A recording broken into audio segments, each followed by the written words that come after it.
Dios es bueno, amén. No he oído nada.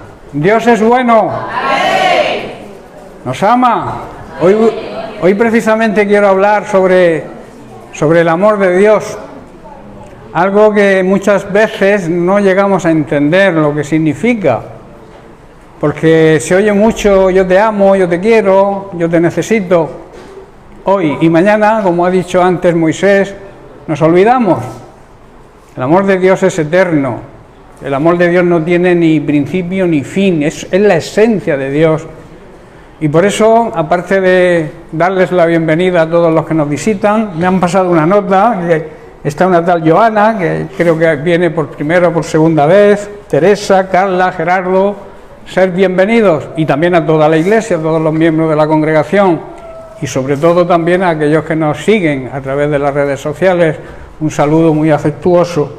Bien, quiero tratar el tema, como he dicho, el amor de Dios. Estaremos varias semanas estudiándolo porque analizar el amor de Dios no es cosa fácil y hay que darle el tiempo que se necesite para que podamos entender la realidad del amor de Dios. ¿Entendemos el amor de Dios? ¿Entendemos de verdad cómo nos ama Dios? El amor de Dios en nuestra mente humana es imposible de entender. Con nuestra mente limitada de un ser humano es imposible que entendamos el amor de Dios. Es necesario andar, vivir en el Espíritu para poder entender el amor de Dios. Y eso nace, ese vivir en el Espíritu, el primer paso que debemos dar es entregar nuestra vida a Cristo, nacer de nuevo, nacer en la familia de Dios, pasar de ser creación de Dios a ser hijo de Dios. Y ese es el primer paso, y a raíz de ahí empezamos a entender que quizá no lleguemos a entender jamás el amor de Dios. Estamos viviendo, hermanos, un tiempo en que muchos cristianos y además llamados evangélicos no entienden el Evangelio. Y por tanto es imposible que al no entender el Evangelio puedan entender el amor de Dios. Hay frialdad, hay pasotismo hoy en día en la iglesia contemporánea. No hay un cristianismo real y auténtico. Estamos viviendo quizá en apatía. La apatía es aquello que, oye, ¿qué es la apatía? No lo sé ni me importa. Eso precisamente es la apatía. Acostumbrarnos, digamos, a ser supuestamente creyentes y quizá lo que hagamos en vez de seguir a Cristo, obedecerle y trabajar para Él, que es lo que Él nos exige, simplemente estamos haciéndonos religiosos, practicamos una religión, una rutina, una serie de normas externas que no nos cambian. Nos vamos de la iglesia y seguimos siendo los mismos, porque no hay un cambio real, no llegamos a comprender el amor de Dios. Y el amor de Dios, vuelvo a repetir, es la esencia de Dios. Dios no es que tenga amor, Dios es amor. El amor humano se acaba, se terminó el amor, dicen muchos hoy en día, pero el amor de Dios nunca deja de ser. El amor de Dios es eterno, lo mismo que su misericordia, su bondad, su paciencia con nosotros, porque son cualidades innatas de Dios, y todo lo relacionado con Dios es eterno. Por eso debemos entender que el amor de Dios es muy diferente a cualquier tipo de amor de este mundo. El amor de este mundo es egoísta. Yo te amo si tú me amas, yo te doy si tú me das. El amor de Dios es altruista, no mira lo suyo propio. El amor verdadero, el creyente que ama de verdad aunque no le amen. No sé si entendéis. Dios nos amó a nosotros sin nosotros amarles a Él. Éramos pecadores, vivíamos de espaldas a Dios y por tanto éramos enemigos de Dios, y Dios nos amó y lo demostró enviando a Jesucristo a la cruz para que todo aquel que se arrepienta, que confiese por fe lo que hizo Jesucristo por nosotros, no se condene, sino que tenga vida eterna. Vamos a analizar un poco la Biblia. Vamos a ver qué pasa con los micros. Vamos, como digo, a analizar un poco la Biblia y vamos a irnos a cómo Dios protegió a su pueblo Israel de todo tipo de adversidad. Primero los libró de todas las plagas de Egipto, motivadas por la dureza de corazón del faraón. Ninguna plaga les afectó. Luego los liberó, los sacó de la esclavitud de Egipto. Cuando el faraón y todo su ejército les perseguía, abrió el Mar Rojo, por donde pasaron en seco, y después pereció todo el ejército del faraón. Luego los cuidó y los protegió. Nada les faltó durante la travesía del desierto, que recordemos fueron 40 años. Luego detuvo las aguas del Jordán cuando los sacerdotes pisaron las aguas en un acto de fe que Dios les exigió para que pudieran entrar en la tierra prometida. Después Dios hizo caer las murallas de Jericó en el camino a la tierra prometida. Destruyó a todos los enemigos que surgieron a su paso, porque Dios estaba con ellos, les estaba demostrando su amor. Hermanos, algo parecido nos ocurre hoy a nosotros, o nos ocurrió a los que hemos aceptado a Cristo como nuestro Señor y Salvador. Vivíamos en nuestro Egipto particular y Él nos sacó de la esclavitud del pecado, nos ayudó a cruzar nuestro Mar Rojo y nuestro río Jordán particular también, símbolos de pruebas y dificultades de esta vida. Nos ayudó a vencer todos los ataques del enemigo, derribando todos los obstáculos que se nos han ido presentando a lo largo de nuestra vida cristiana, y nos seguirá ayudando hasta conseguir que lleguemos a nuestra tierra prometida. Esperad.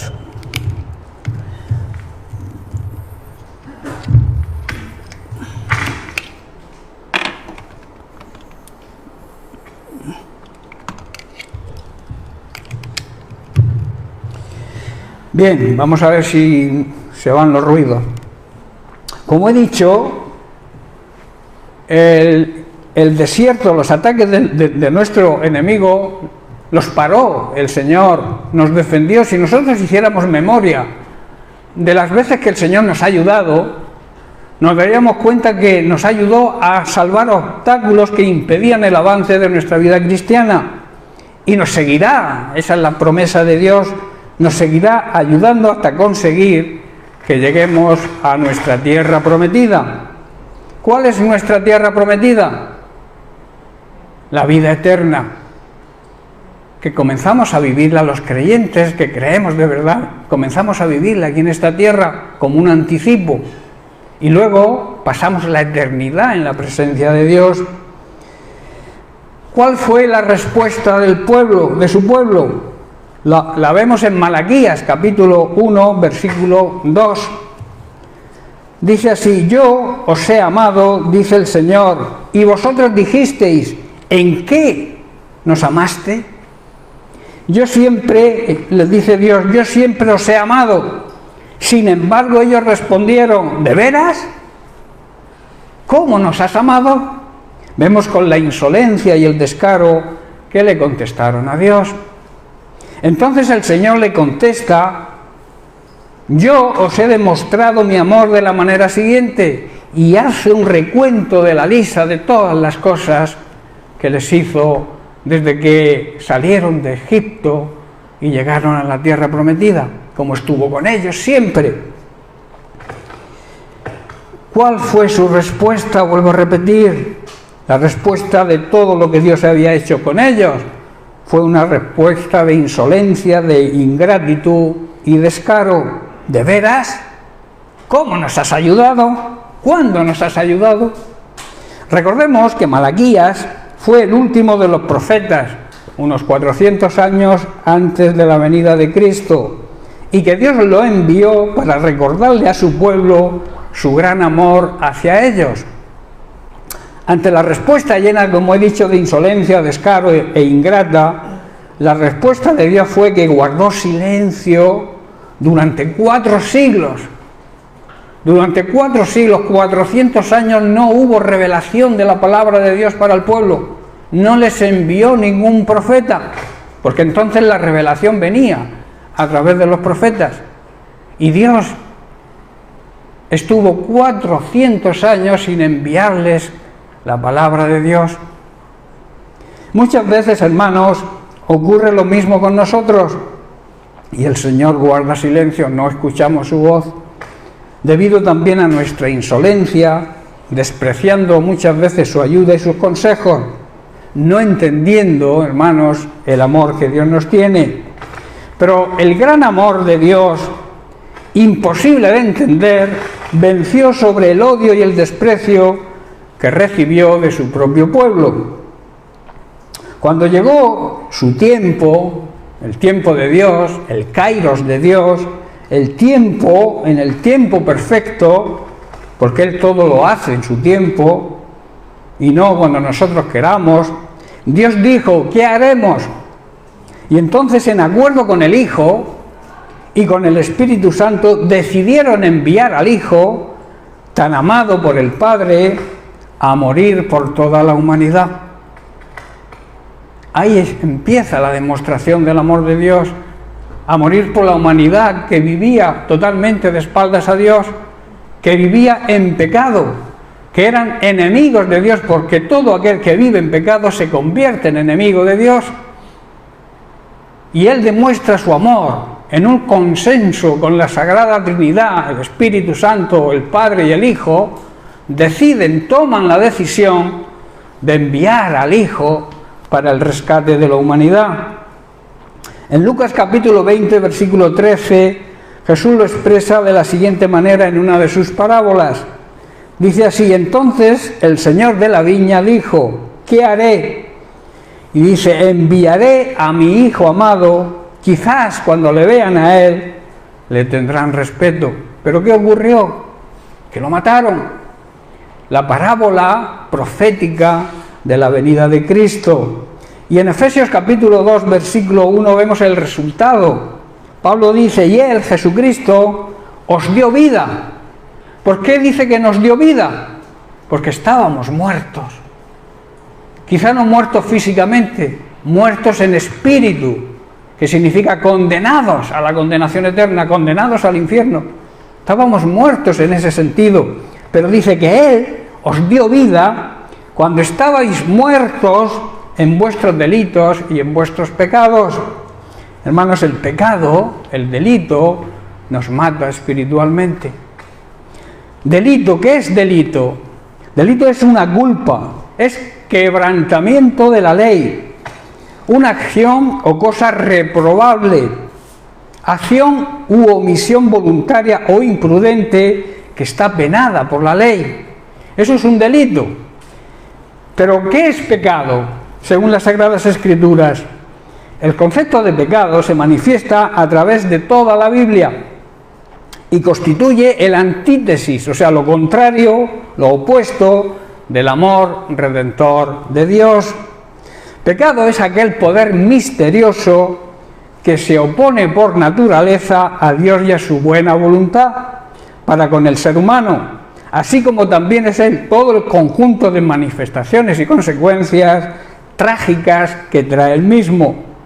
Por tanto, el pecado es la rebelión como un acto voluntario, consciente. Es algo que hacemos voluntariamente. No podemos culpar a nadie cuando pecamos.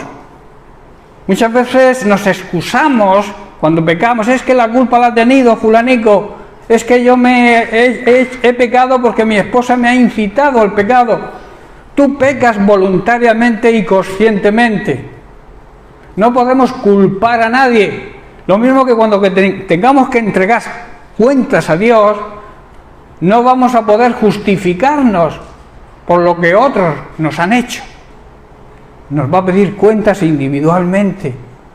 Y si a alguien se le ocurre decirle, es que mi esposo, mi esposa, mi amigo, mi vecino, mi hermano, mi padre me ofendieron, Dios les dirá, deja que yo juzgue a esas personas, pero ahora te estoy juzgando a ti. Por eso el pecado es algo que se hace conscientemente y voluntariamente, saltándonos la voluntad buena y perfecta de Dios. La manifestación más extrema de esta voluntad rebelde nuestra es el pecado que cometemos. Pero Dios, hermanos, en su amor inmenso, envía a su Hijo en la persona de Jesús de Nazaret para que destruyera a los poderes de maldad definitivamente. Y en nombre de toda la humanidad, Jesús encarnaba el amor de Dios que se opone al pecado y a sus consecuencias. Hermanos, Jesús buscaba la compañía de los pecadores, pero no se contaminaba con ellos. Él buscaba a los pecadores para mostrarles su amor y vino con esa misión porque quería que todo pecador se arrepintiera y Él lo pudiera perdonar. De ahí que se acercaba a los pecadores, y nosotros debemos hacerlo de la misma manera, teniendo la sabiduría, teniendo el conocimiento de la palabra de Dios para que nadie nos engañe, para que ellos no nos contaminen a nosotros. ¿Estáis comprendiendo? Es que muchas personas no se acercan a los pecadores por miedo a que el pecado les contamine a ellos. Pero Jesús, si analizamos las Sagradas Escrituras, vemos que se relacionaba con prostitutas, con delincuentes, con ladrones, con los publicanos, que eran los que robaban en los impuestos. Él se relacionaba con todo tipo de pecador, pero para manifestarles y demostrarles el amor de Dios. Y esa es nuestra misión. Hoy en día la Iglesia de Cristo debe mostrar el amor de Dios hacia las personas que nos rodean, con nuestro testimonio, lo primero, y con nuestra predicación de la palabra de Dios. Amén. Jesús buscaba, como he dicho, la compañía de los pecadores, y su misión era poder perdonarlos. En la primera carta de Juan, capítulo 4, versículos 9 y 10, así lo expresa el apóstol Juan cuando dice: en esto se mostró el amor de Dios para con nosotros, en que Dios envió, en otra traducción dice, nos regaló a su Hijo unigénito para que vivamos por Él, para que recibamos la vida que Él nos da. La palabra de Dios es vida, y es vida auténtica y verdadera. Jesús dijo: yo he venido para daros vida, vida en la parte que estabais muertos, vida espiritual, para que no os condenéis, para que podáis disfrutar de esa vida plena y eterna. Aquí, como he dicho, podemos empezar a disfrutarla como un anticipo y después pasar el resto de la eternidad, que recordemos, la eternidad no tiene principio ni tiene fin. Una enfermedad, digamos, en nuestra vida cotidiana, el dolor terminará por acabarse. Incluso cuando mueres se termina el dolor. Pero la eternidad en el infierno, hermanos, no termina nunca. Imaginaos una enfermedad eterna, sufriendo eternamente. ¿Podéis imaginaros eso, hermanos?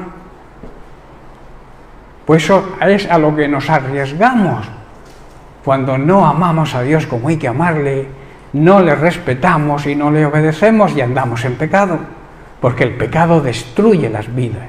Cristo nos da vida y el pecado la destruye.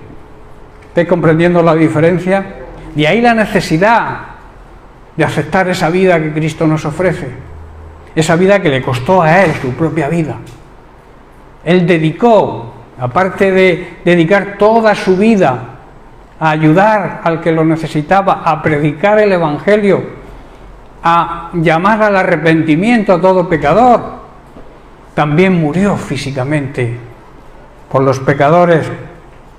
Por eso dice el versículo 10, en esto consiste el amor ágape, el amor verdadero, no en que nosotros hayamos amado a Dios, sino en que Él nos amó a nosotros y lo demostró enviando a su Hijo en propiciación, que significa en pago, en rescate por nuestros pecados. Hermanos, la situación hoy es muy parecida a la del pueblo de Israel. Somos olvidadizos. Cuando estamos atravesando alguna dificultad y no nos acordamos de todas las veces que hemos recibido la ayuda de Dios, a veces nos pasa eso.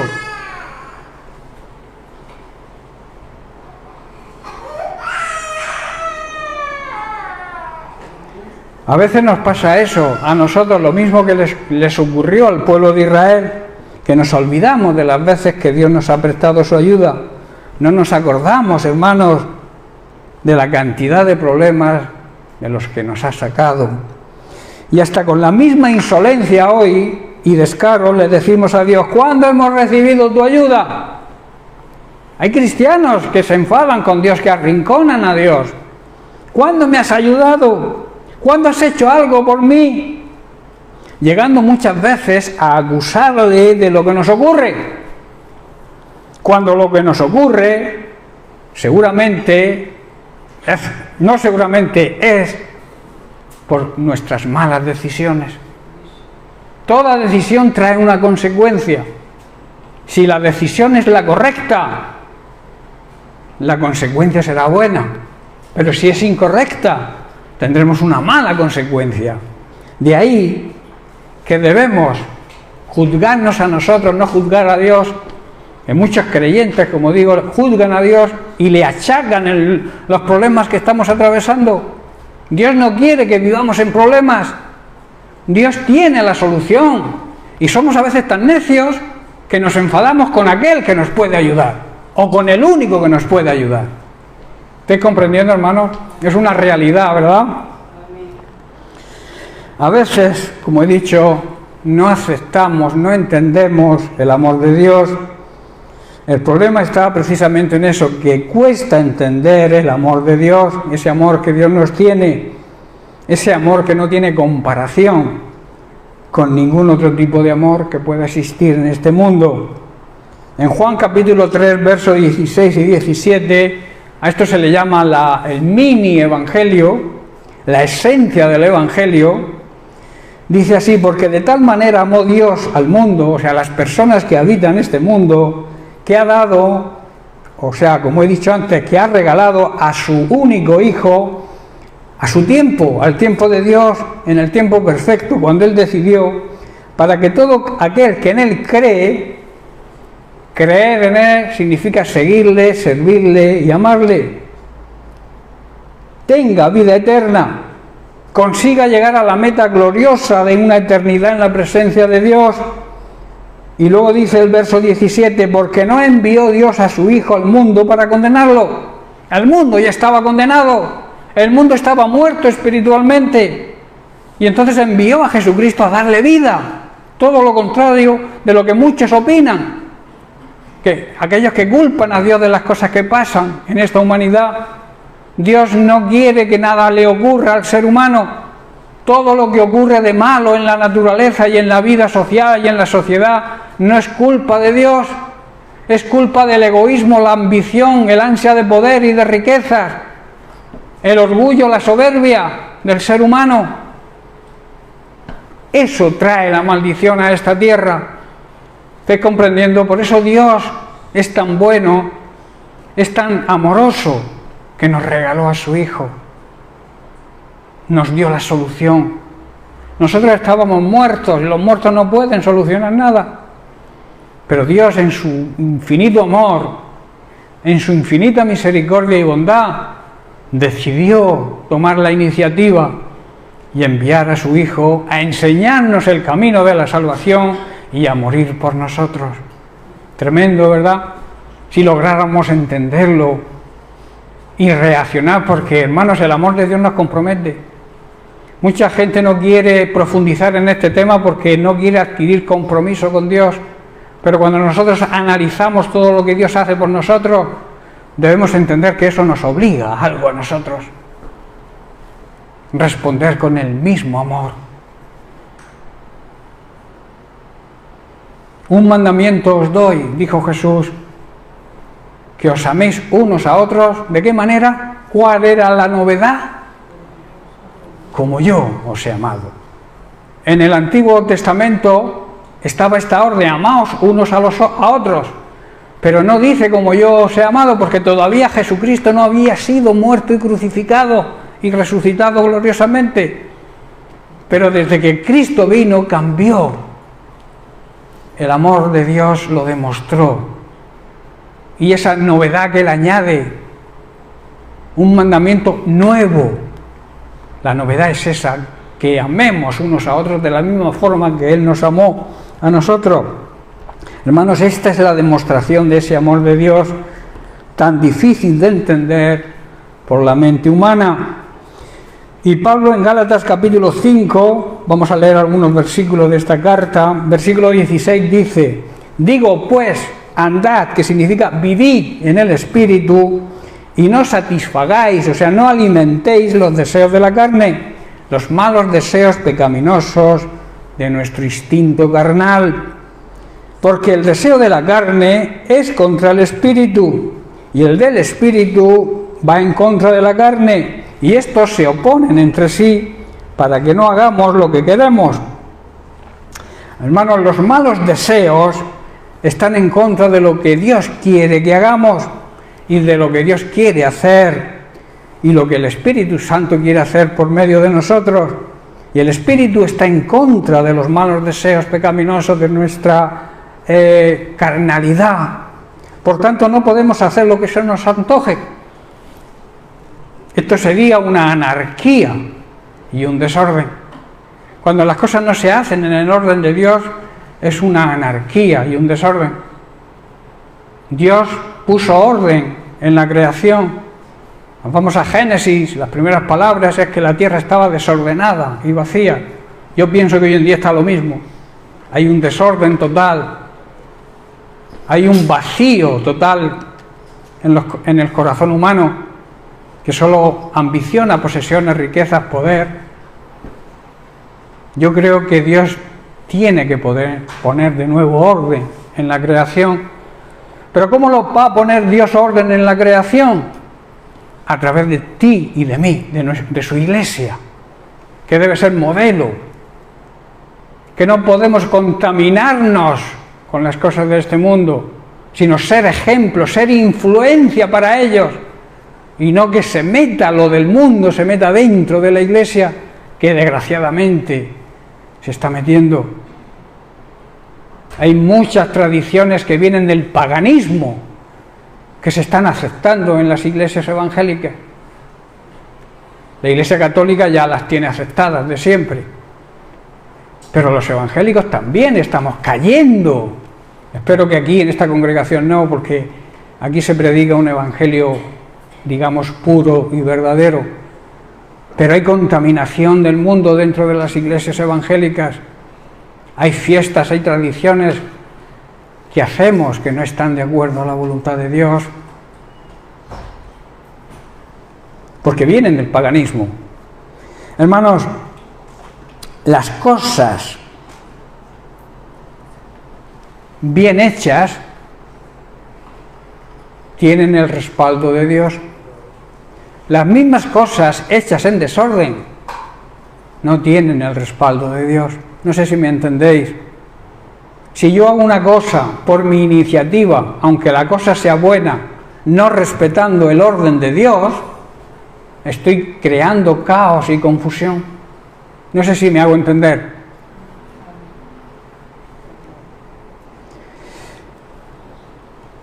Dice Pablo en Gálatas 24, o sea, en Gálatas 5, versículo 24: pero los que son de Cristo, yo pregunto, ¿cuántos hay aquí que son de Cristo?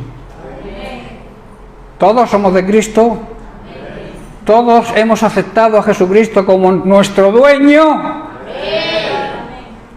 ¿Pero quién sigue mandando en nuestra vida? ¿Él o yo? ¿De verdad? Los mentirosos no entrarán en el reino de los cielos. Si no es así, no lo digas, cállate. Porque si dices que sí y es mentira, a Dios no le puedes engañar. Quizá a mí sí me engañes, pero a Dios es imposible que lo engañes. Si tú le perteneces a Cristo, escucha bien, si tú le perteneces a Cristo, has crucificado tu deseo carnal y pecaminoso y tus malos deseos y pasiones. Están crucificados. Los que somos de Cristo ya hemos hecho morir en la cruz de Cristo, en su cruz, nuestro egoísmo, nuestra ambición, nuestra soberbia y todos nuestros malos deseos y nuestra mala manera de hacer las cosas, que como he dicho, las cosas se hacen de dos formas, o bien o mal. Hacerlas bien, hacerlas como Dios manda, que es lo que se suele decir, ¿verdad? Pero ¿qué hacemos cuando no hacemos las cosas como Dios manda, aunque sean las mismas cosas? Pues lo hacemos mal. Muchas veces, hermanos, el problema no está en hacer algo. El problema está cómo lo hacemos. Si lo hacemos en el orden de Dios o marcamos nosotros las directrices. Algo que puede ser bueno se convierte en malo cuando no respetamos el orden de Dios. No sé si estáis entendiendo. Así que, a partir de ahí, porque somos así, porque a veces hacemos las cosas por nuestra propia iniciativa, aunque, vuelvo a repetir, aunque sean cosas buenas, pero no las hacemos en el orden de Dios, o bien contando con las autoridades espirituales que Dios ha puesto en la iglesia, que para eso estamos, y queremos hacer las cosas por nuestra cuenta, saltándonos la autoridad que Dios ha instituido, aunque sea bueno lo que hagas, lo estás haciendo mal. Dios lo ve como algo malo, porque no respetas el orden que Él ha puesto. ¿Me estáis entendiendo? De ahí, hermanos, que Dios nos tenga que disciplinar. Cuando no andamos y no vivimos en el Espíritu, Dios nos tiene que disciplinar. En otras palabras, Dios nos tiene que castigar. Que nos suena, esa palabra nos suena mal, pero es una realidad que un buen padre le pone un castigo a un hijo. Si tú pones el orden en tu casa y el niño, tu hijo, se salta ese orden, ¿tú lo castigas o no? Si no lo castigas, eres un mal padre o una mala madre. Porque el buen padre a su hijo disciplina, si lo ama de verdad. Hoy en día hay mucha libertad, que los niños hagan a mí con que no me molesten, que hagan lo que quieran. Hebreos capítulo 12, a partir del verso 5.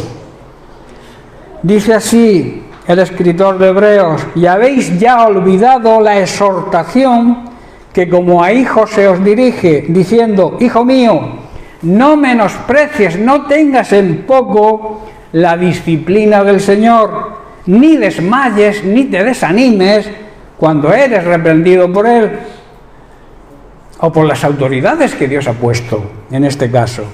Porque el Señor dice: al que ama, y Dios ama de verdad, disciplina. Y castiga, aplica la disciplina a todo el que recibe por hijo. Si tú eres un hijo de Dios, Dios te va a disciplinar. Os pongo un ejemplo. ¿Tú puedes disciplinar al hijo de otro? No podemos. Tenemos que disciplinar a nuestros propios hijos. Por eso hay que ser hijo para aceptar la disciplina de Dios. Y Dios disciplina a sus hijos, no al mundo. El mundo no lo conoce, ni acepta su disciplina, ni acepta su palabra, ni acepta nada. El mundo incrédulo, me refiero.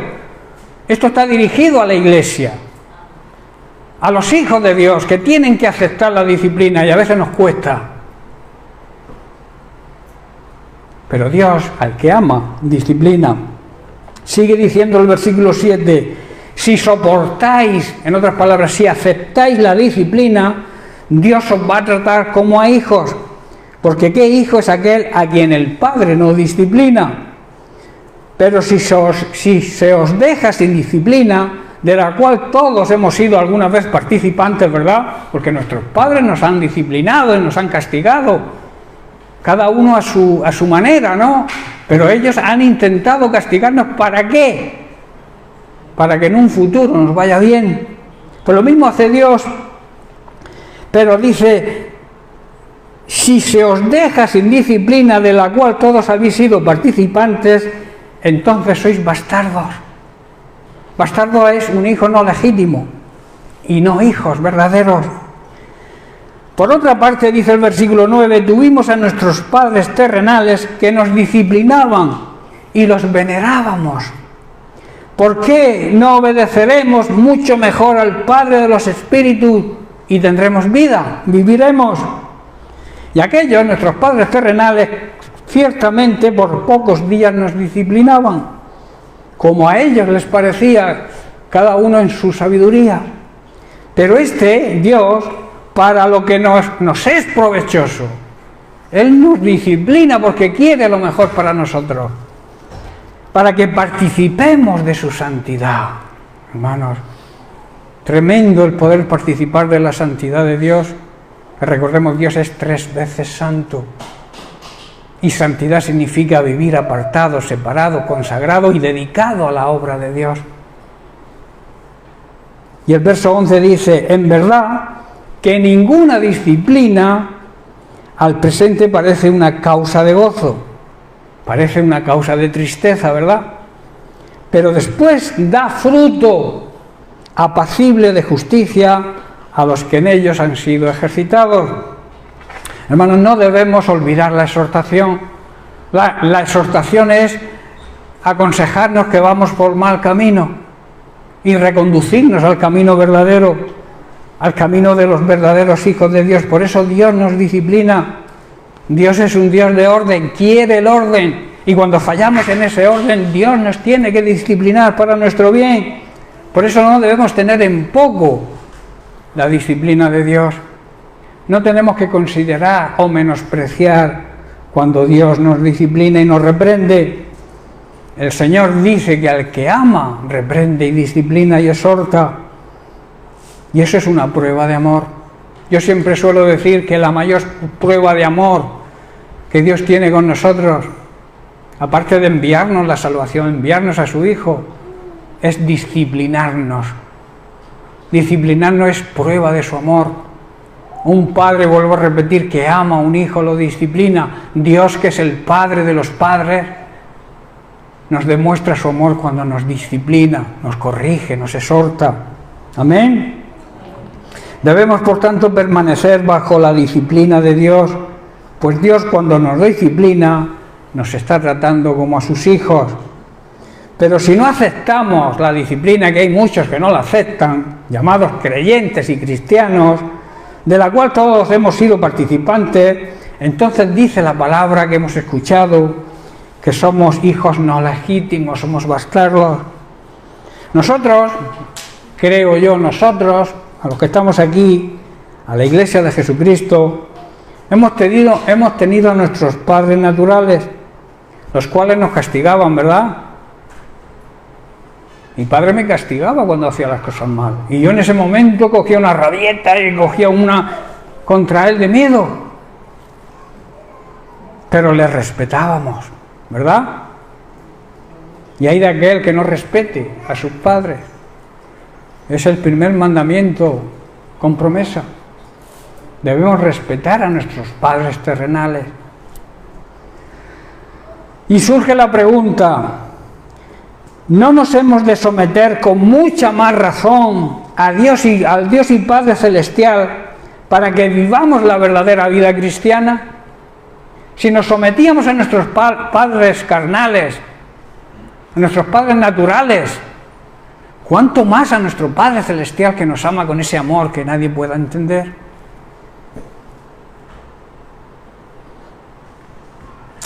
La verdad, como he dicho, es que ninguna disciplina, a ninguna persona le gusta recibir disciplina y tampoco imponer disciplina. Yo prefiero no poner en disciplina a nadie como autoridad espiritual de esta congregación. Y cuando hay que ponerla, a mí me duele también. Pero yo sé lo que la palabra de Dios promete, que cuando aplicamos disciplina y la aceptamos, al final da un fruto lleno de paz. Fruto dice apacible, que significa lleno de paz. Y también de justicia, estamos aplicando justicia. ¿Estáis comprendiendo? Todo lo que Dios hace, hermanos, incluso cuando nos disciplina, es para nuestro bien. Lo que ocurre es que caemos al no vivir en el Espíritu. Caemos en la trampa de Satanás, que quiere que andemos en rebeldía. ¿Cuál fue su pecado? ¿Cuál fue el pecado de Satanás? Que se rebeló contra Dios. Quiso ser como Dios, o incluso mayor que Dios. Eso es un acto de rebeldía. Y claro, quiere infundir rebeldía a los creyentes. ¿Sabéis que muchas veces creemos que en las iglesias el diablo no está? En las iglesias donde más actúa el diablo, porque ahí es donde tiene, digamos, primeramente la batalla perdida, porque somos creyentes, amamos a Dios y le seguimos. Los que están perdidos a él no le preocupan porque están en su reino. Por eso lucha y pelea por engañar a la iglesia, porque la iglesia se rebele contra Dios, para que la iglesia se rebele contra las autoridades que Dios ha puesto y que la iglesia ande en conflicto y en divisiones, porque la división es el espíritu del anticristo. Y es lo que quiere Satanás. ¿Con qué propósito? Destruir la iglesia. Lo mismo que destruye la sociedad, enfrentando a los políticos unos con otros. La sociedad se divide, unos de un partido, otros de otro por aquí, otro por allá. Aquel que si no me das esto no te doy el voto. Todo una farsa, un engaño. Esa es como está actuando hoy en día Satanás, trayendo un gran engaño, y la sociedad cae en ese engaño. La sociedad está siendo manipulada por la televisión, por las redes sociales, por los medios de comunicación. Nos meten miedo que viene el coco y claro, uy, nos engañan. ¿Por qué?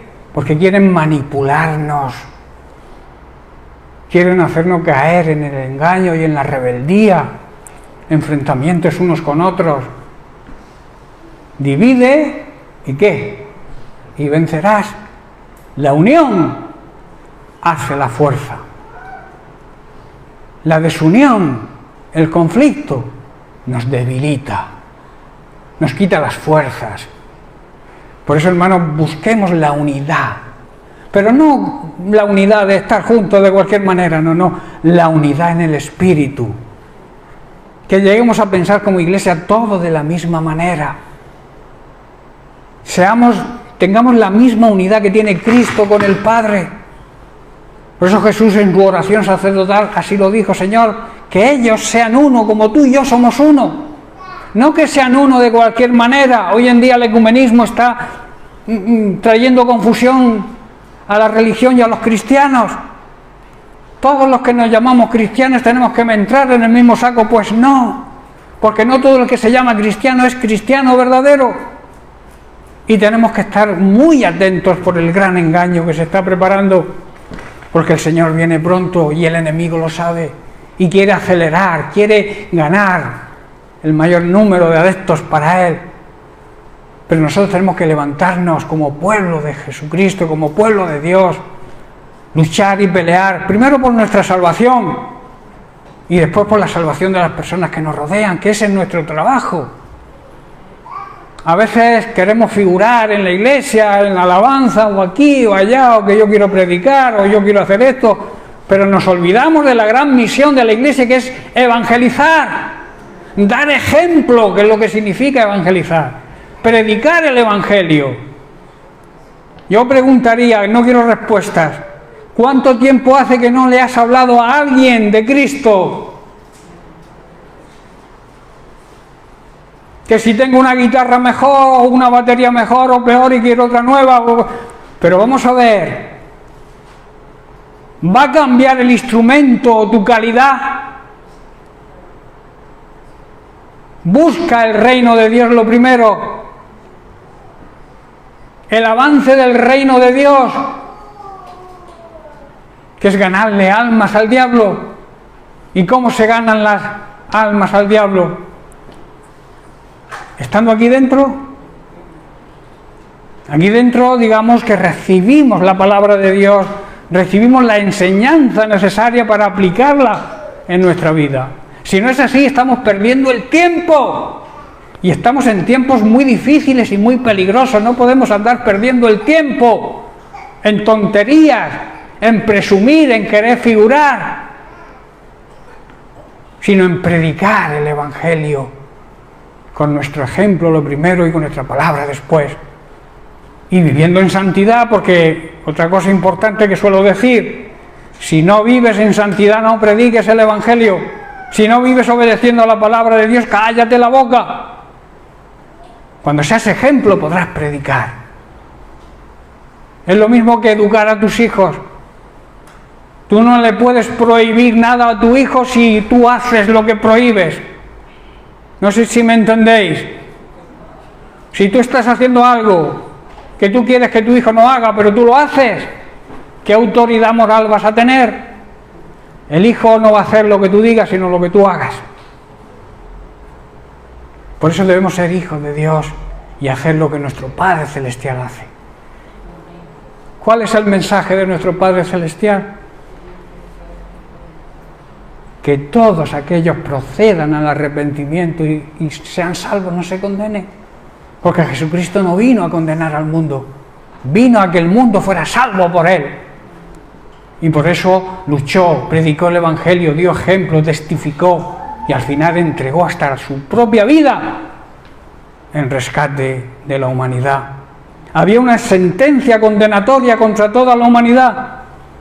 Eres reo de muerte, tu sentencia es la condenación eterna. Ese era el reto y es el reto, o sea, la sentencia de todo aquel incrédulo y que no acepte a Cristo. Por eso es la importancia, hermanos, de recibir al Señor. Jesús mismo dijo: a los suyos vino y su propio pueblo no le recibió. Pero a todos los que le recibieron, le aceptaron. Recibieron el mensaje de salvación, aceptaron lo que Cristo hizo en la cruz, le dio la autoridad legal de ser llamados hijos de Dios. Eso es una cosa que no podemos ignorar. Primer paso, ser hijo de Dios. Ya estoy terminando. Y todo el que hace la voluntad de Dios, todo hijo de Dios, obedece a su Padre. Todo lo que Dios hace, hermanos, como he dicho, incluso cuando nos disciplina, es porque nos ama. Y nos ama con un amor eterno. Y es para nuestro bien todo lo que Él hace. Él nunca quiere que suframos ni que nos pase nada malo. Termino con el Evangelio de Juan, capítulo 10, versículo 10, es muy conocido por todos, donde Jesucristo mismo declara y nos promete: el ladrón no viene sino para hurtar, robar y matar. Matar, esta muerte es muerte espiritual, es querer condenarnos, busca nuestra muerte espiritual, aparte también que muchas veces, utilizando sus armas, la droga y todas estas cosas, también mata físicamente. Pero dice Jesús: yo tengo otro plan para vosotros. Yo he venido para que tengáis vida, y vida en abundancia. Si estás viviendo una vida mediocre, aférrate a esta palabra, aférrate a lo que Cristo dice. No las dice nadie, ningún ser humano, el propio Jesucristo dice: yo he venido para que tengáis vida. ¿Qué hacéis que no os vivís mi vida, la vida que yo os he dado? Que es una vida abundante. Hermanos, nuestro Dios es un Dios que no falla, un Dios que bendice, que cuida, que perdona, que restaura, que sana, que fortalece, un Dios que nos ama y un Dios que nos hace prosperar, o sea, que las cosas nos salgan bien cuando andamos en su voluntad. Un Dios, en definitiva, que tiene un plan maravilloso para nosotros. Amén. Bien, pues lo dejamos aquí y seguiremos la semana que viene. No.